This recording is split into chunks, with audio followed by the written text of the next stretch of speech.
Be ready. 10 seconds to go.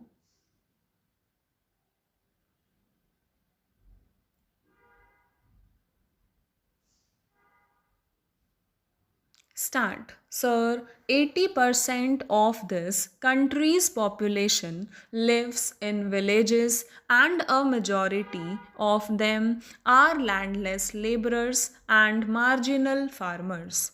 Out of this 80%, that is 70 crores of rural population, more than 30 crores and landless laborers, they live below the poverty line. Really speaking, there is no legal provision for their well being and welfare. The urban labor is less than 10 crores, and the government has taken many steps and measures for their well being and upliftment. Sir, I would like to narrate some of the measures taken by the government for the welfare of the urban labor. There is an act governing industrial relations and disputes. There are workers' committees, joint management councils, national commission on labor, etc.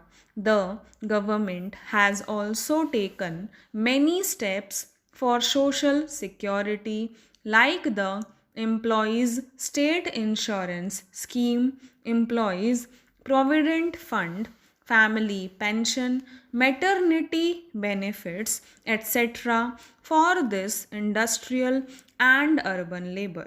There is also the Central Board of Workers' Education, the objective of which is to create a well informed and responsible labor force capable of organizing and running trade unions on a sound basis.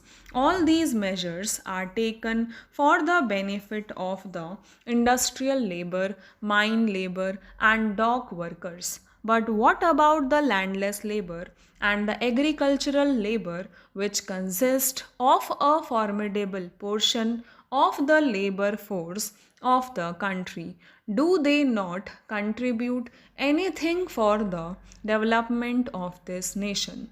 Why are they neglected? It is only because they are not vocal, because there is nobody to speak on their behalf, and because there are no trade unions for them.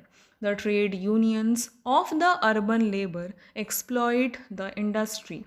They get the benefits, but they do not fulfill their obligations. With less and less work, they get more and more benefits in cash and in kind, whereas there is no provision for the landless labor and the agricultural labor.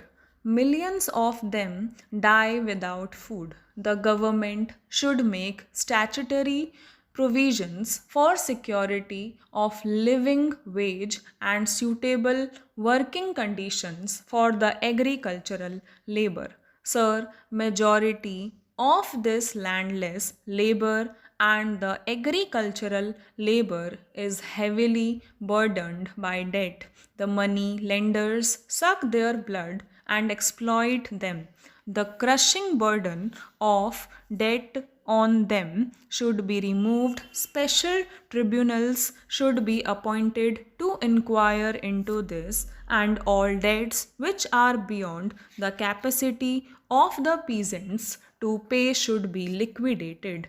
Meanwhile, a moratorium should be declared and steps should be taken to provide cheap credit facilities. Sir, for this, the cooperative movement in various parts of the country has done something good, but that requires to be augmented and increased on a large scale.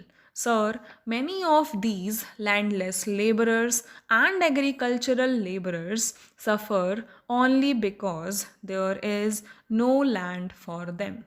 For their benefit, some state governments enacted tenancy laws, but they were not implemented.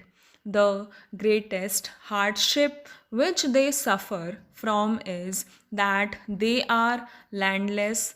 The land which was to be given to them by way of surplus has to be obtained by the enactment of tenancy laws. It was not given to them. The vested interests in the rural parts of the country evaded the provisions of the tenancy laws. Therefore, Sir Fixity of tenure with heritable rights along with a right to build houses and to plant trees should be provided for all tenants throughout the country. Unless this is done, I don't think the condition of the rural labor can be improved. Not only this, sir, there is a section of the rural population, so to say, the landlords or the rich peasantry. There should be an income tax on their income. Sir, unless their income is taxed and sealed as it is done in the urban parts, they shall continue to exploit these rural people. So there should be income tax levied on them, and this tax yield should be used for the well-being and welfare of these landless laborers.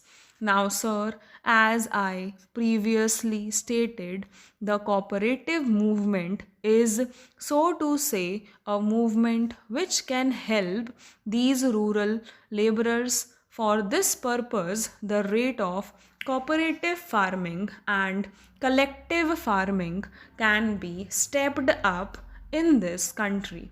So far as I know, the system of cooperative farming is prevalent only in some parts, rather a negligible portion in the Gujarat state. I do not know the position prevailing in the rest of the country.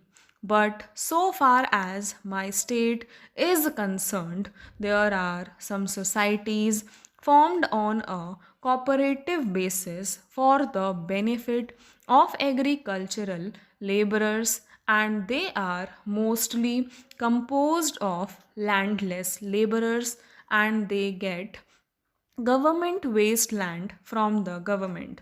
Now, this land which is provided by the government is not fertile. If they develop this land, the vested interests of the society snatch away this land. The result is that there were some attacks on Harijans and backward classes in different parts of the country.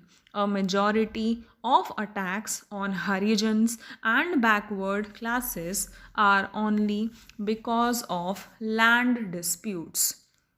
Stop.